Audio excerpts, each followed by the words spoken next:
There's a kind of tired that sleep doesn't fix. You know the one. It's not in your body, it's deeper than that. It's the exhaustion of holding everything together. Of managing outcomes. Of carrying old wounds like luggage you've forgotten you're allowed to set down. If you recognize that feeling, this video was made for you. Because Buddhist wisdom doesn't just offer comfort, it offers something better. It offers understanding.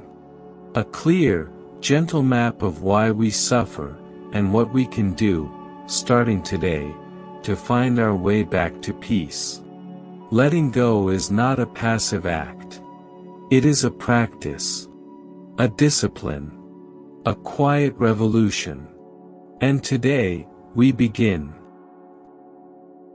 Part 1, the opening story, The Monk and the River. There is an old story told in Buddhist monasteries, simple on the surface, but with roots that run very deep. A young monk was traveling with his master along the edge of a wide, rushing river. The monk was brilliant, quick-minded, disciplined, deeply devoted to his practice. But he was also someone who needed to understand everything. He needed to control everything. When they came to the river, the master simply stepped in and began to walk across, moving with the current, stepping sideways when the water pushed, bending his knees when the ground shifted beneath his feet. The young monk, watching from the bank, thought, "That's not efficient. That's not controlled. I know a better way." So he stepped into the river, and immediately began to fight it. He pushed against the current. He tried to walk in a perfectly straight line. He stiffened his body. He refused to let the water move him. And within moments, he was swept off his feet.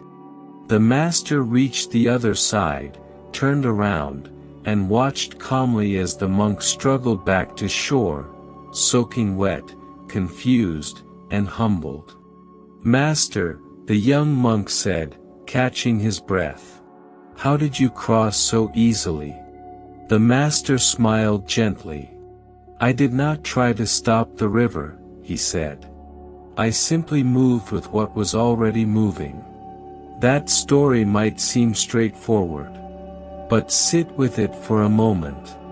How many of us are fighting the river, every single day? Fighting the way a conversation went. Fighting the way a relationship ended. Fighting the fact that life didn't unfold the way we planned. The Buddha taught something that cuts right to the heart of human suffering. He called it upadana, clinging, grasping, holding on. He said, "In the seen, there is only the seen. In the heart, only the heart. This is how there is the end of suffering." In other words, when we stop adding our resistance, our fear, our desperate grip onto what we're experiencing, something shifts. Something opens. Let's bring this closer to home. Part 2, The Modern Story, A Life Built on Control. Meet someone we'll call Daniel. Daniel was, by most definitions, successful. He had a career he'd worked incredibly hard for, a carefully managed schedule, a clear picture in his mind of exactly how his life should look by the time he was 40. He planned everything, his relationships, his finances, his weekends. He responded to every email within 15 minutes. He had contingency plans for his contingency plans. And yet, he was miserable. Not in a dramatic way. Just in that quiet, persistent, something is wrong, but I can't name it kind of way. The tension showed up everywhere. When meetings didn't go as planned, his chest would tighten. When a friend canceled at the last minute, he would spiral. Did I do something wrong? Is this relationship falling apart?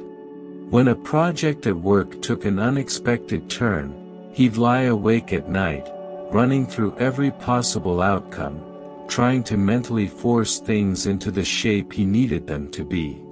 He thought control was keeping him safe. What he didn't realize was that control had become his prison. One evening, after a particularly exhausting week, Daniel sat down on his couch and didn't move for a long time. He wasn't meditating. He wasn't planning. He was just tired. And in that stillness, a thought floated up. What if I'm not trying to manage my life? What if I'm trying to manage my fear? That question cracked something open in him. Because here's what Buddhist wisdom gently reveals. The desperate need to control is rarely about the thing itself. It's about the fear underneath it.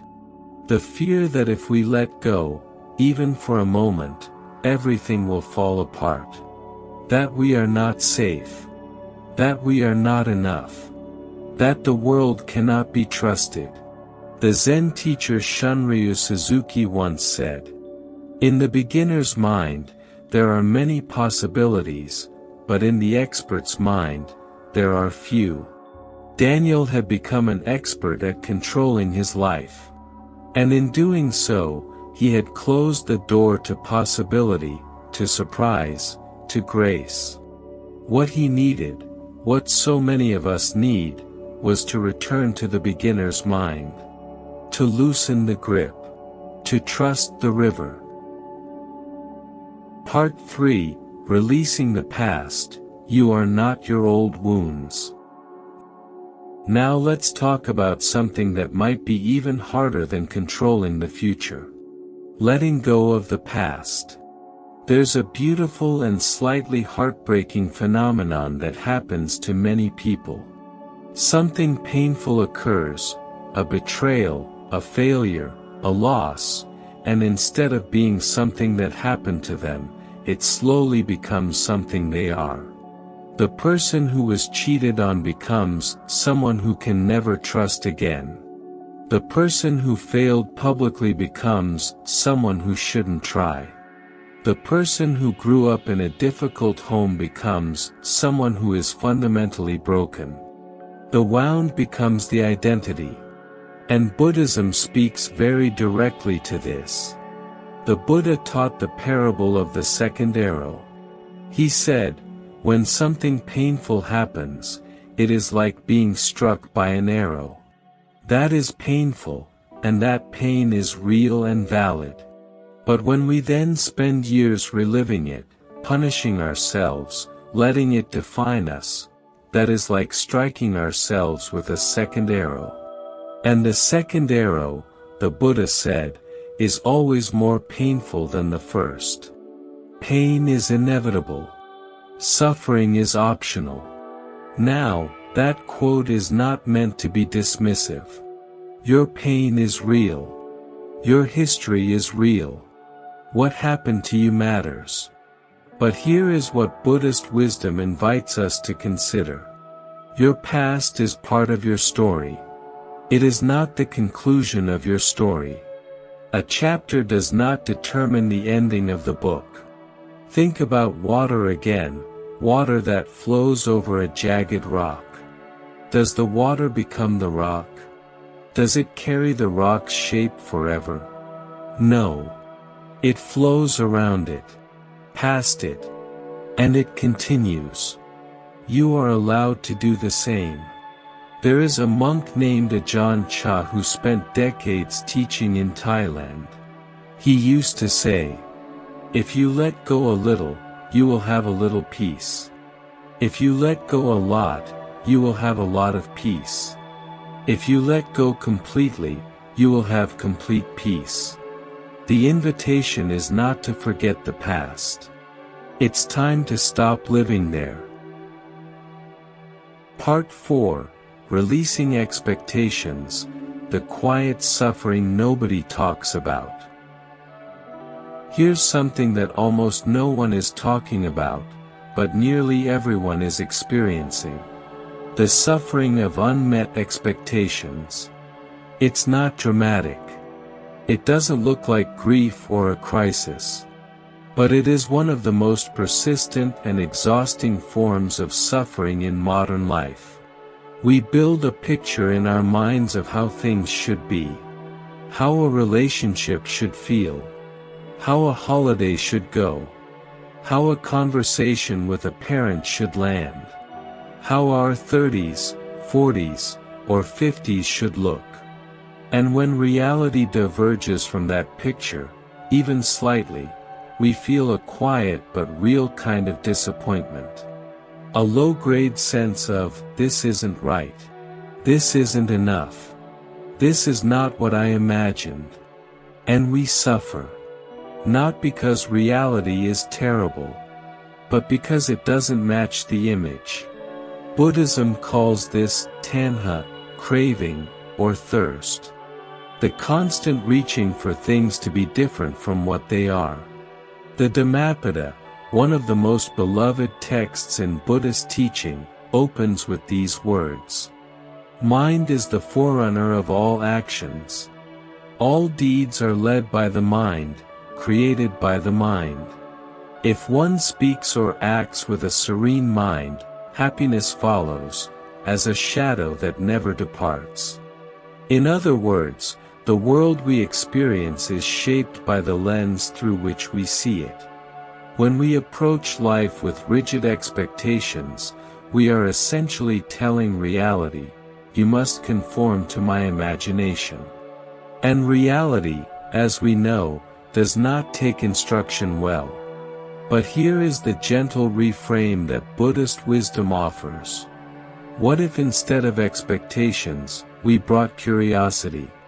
What if instead of, this should be different, we tried, isn't this interesting?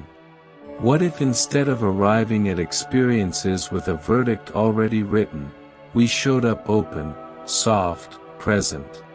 This is not naivete. This is not passive resignation. This is actually one of the most courageous and sophisticated ways to move through the world. Because it requires letting go of the ego's insistence that it knows how things should be, and trusting that what is actually unfolding might have something to offer, even if it's not what we planned.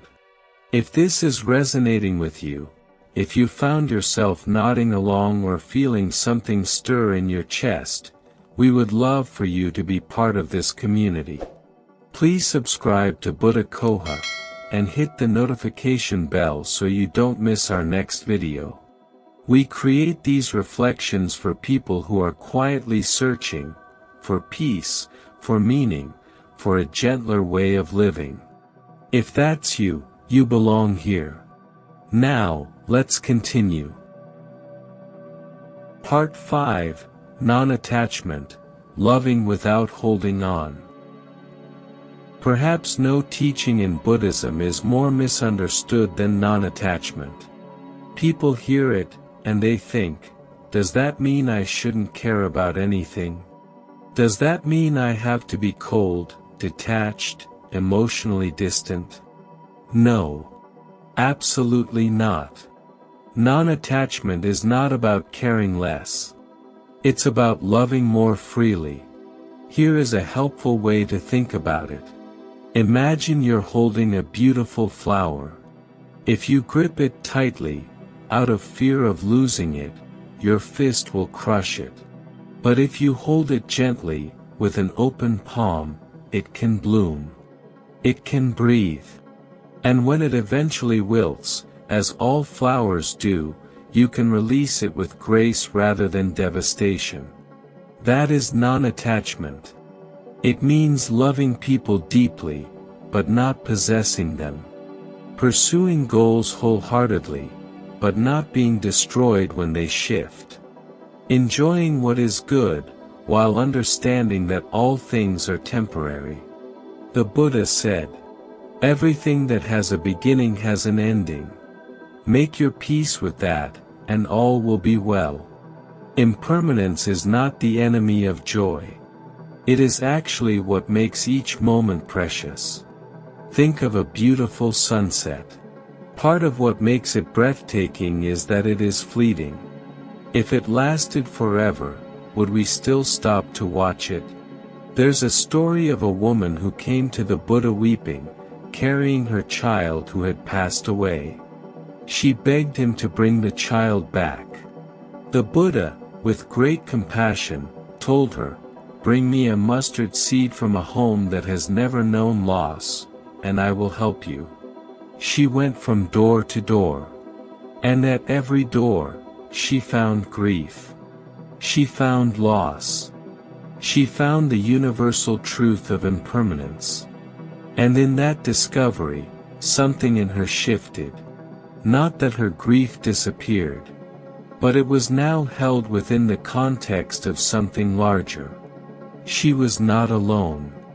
She was not singled out by fate. She was human, and loss is part of being human. She returned to the Buddha, not with a mustard seed, but with understanding. This is the strange gift of non-attachment. It does not take love away. It purifies it. Part 6, Quieting the Critic, You Are Not Your Thoughts. Let's talk about a voice that almost everyone has, and almost no one talks about honestly. The inner critic. That voice that says, "You're not good enough. You said the wrong thing again. Why can't you just get it together? Other people don't struggle like this." That voice can be relentless. And the cruelest thing about it is that we often mistake it for the truth. But here is one of the most liberating teachings in Buddhist psychology. You are not your thoughts. You are the one who notices them. The Buddhist tradition speaks of the mind as a kind of sky, and thoughts as clouds moving through it. Some clouds are stormy and dark. Some are light and passing. But the sky itself, your awareness, your essential nature, is always present, always spacious, always unaffected by the weather passing through it. The inner critic is not you. It is a collection of mental habits, shaped by past experiences, by voices you absorbed from others, by fears that were once trying to protect you but have overstayed their welcome. Thich Nhat Hanh, the beloved Vietnamese monk, wrote, "To be beautiful means to be yourself. You don't need to be accepted by others. You need to accept yourself." The invitation is this: when the inner critic speaks, instead of arguing with it, or collapsing beneath it, simply notice it. Ah! There's that thought again. With a kind of gentle curiosity. The way you'd watch a cloud drift past. Because what we resist, persists. But what we observe with openness begins to lose its power over us. Part 7, Authenticity and Validation. Whose life are you living? Here's a question worth sitting with. How many of your choices, truly, were made for you? And how many were made for the approval of others? The need for external validation is one of the most quietly consuming forces in modern life. We curate our appearances, moderate our opinions, shrink our personalities, all in service of a question we're constantly, unconsciously asking. Am I acceptable? Am I enough? Will they still like me if they see all of me? And Buddhist wisdom offers a response to this that is both gentle and profound. The true self, the self that is whole, complete, and worthy, does not need to be constructed. It does not need to perform. It does not need to earn its place. It is already there. It has always been there. The journey is not one of building a self worthy of love. It is one of remembering a self that was never unworthy. The Buddha himself said, "You yourself, as much as anybody in the entire universe, deserve your love and affection. This is radical. Because most of us extend compassion to others far more naturally than we extend it to ourselves. But here is the paradox that countless people have discovered. When you stop performing for external approval, when you begin to live from your own center, something unexpected happens. People are drawn to you more. Because authenticity is magnetic. Because there is something deeply restful about being in the presence of someone who is simply, genuinely themselves. You stop being a mirror for other people's expectations, and you become a light. Part 8, The True Self is Not Lost, Remembering Who You Already Are. There's a phrase many people use when they're going through difficult transitions. I need to find myself. And it's understandable. There are times when we feel so covered over by expectations, by roles, by the noise of life, that we genuinely don't know who we are anymore. But Buddhist wisdom offers a gentle correction to this framing. You do not need to find yourself. Because you were never truly lost. What has happened, over years of conditioning, of trying to fit, of being told who you should be, is that the true self has been covered over. Like a bright moon obscured by clouds. The moon did not disappear. It is simply hidden for a moment. The practice, whether it's meditation, stillness, honest reflection, or simply the courage to stop running, is not a search. It is a remembering. A return to what was always present. Zen Buddhism speaks of this as original face, the face you had before your parents were born. The essential self beneath all the layers of personality, performance, and pain. And when people catch glimpses of that original face, in a moment of deep stillness, in a burst of genuine laughter, in an act of quiet kindness, they often describe a feeling not of discovery, but of recognition. Oh, there I am. I remember this. Part 9, Peace Through Non-Resistance, What Happens When You Stop Fighting. We have arrived at what might be the heart of everything we've explored today. Non-resistance. Not passivity. Not indifference. Not giving up. But the deliberate, courageous choice to stop fighting reality, and to open to what is actually here. The Taoist and Buddhist traditions share a concept that speaks beautifully to this, the idea of wu wei, effortless action. Moving with the current rather than against it. Doing what needs to be done, but without the grinding, exhausting resistance that turns every challenge into a war. Here is what resistance actually costs us. When we resist what is, when we say, this shouldn't be happening, we are splitting our energy in two. Half of us are dealing with the actual situation. The other half is fighting the fact of the situation. And that second half, that war against reality, accomplishes absolutely nothing except to drain us. Acceptance is not saying, I'm fine with this. It's saying, this is what is real right now. And from this place, this honest, clear-eyed place, I can decide what to do next. The Zen tradition has a beautiful saying. Before enlightenment, chop wood, carry water. After enlightenment, chop wood, carry water. Life's tasks don't disappear. The challenges don't vanish. But the relationship to them transforms entirely. There is a spaciousness that opens, when we stop bracing against the current. A clarity. A capacity to respond rather than react. And from that place, healing becomes possible. Growth becomes possible. Grace becomes possible. Part 10, Closing Reflection, an invitation, not an instruction. So, we've traveled a long way together today. We've talked about releasing control, and discovering that the river of life doesn't need our management, it needs our trust. We've talked about releasing the past, and understanding that our wounds are real, but they do not have the final word.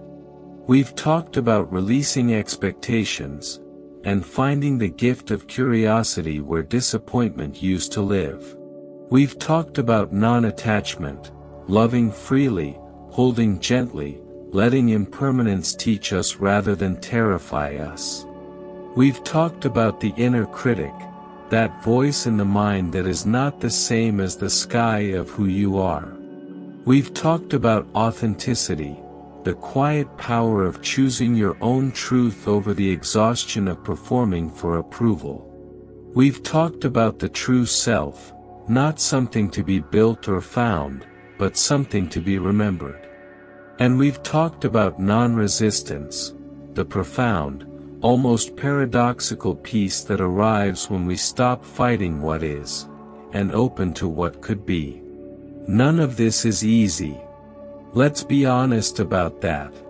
Letting go is one of the most difficult things a human being can do. It asks something of us that goes against every instinct we have, the instinct to hold, to control, to protect ourselves through certainty. But here is what the centuries of Buddhist wisdom, and the lived experience of countless seekers, have shown us. The things we cling to most tightly are often the things most in need of release. And what waits on the other side of that release is not emptiness. It is space. Space for presence. For peace. For connection. For a life that feels less like a battle and more like a river, flowing, responsive, alive. If today's reflection touched something in you, if it offered even a small moment of peace or clarity, we would be so grateful if you'd subscribe to Buddha Coha. Every week, we bring you teachings like this one, stories, wisdom, and gentle reminders to help you live with more presence, more compassion, and more freedom. Click subscribe. Share this video with someone who might need to hear it today. And leave us a comment below. We truly love hearing from you. What are you learning to let go of? What does this teaching stir in you? We'll see you in the next video. Until then, breathe easy, hold lightly, and be gentle with yourself. Namo Buddhaya.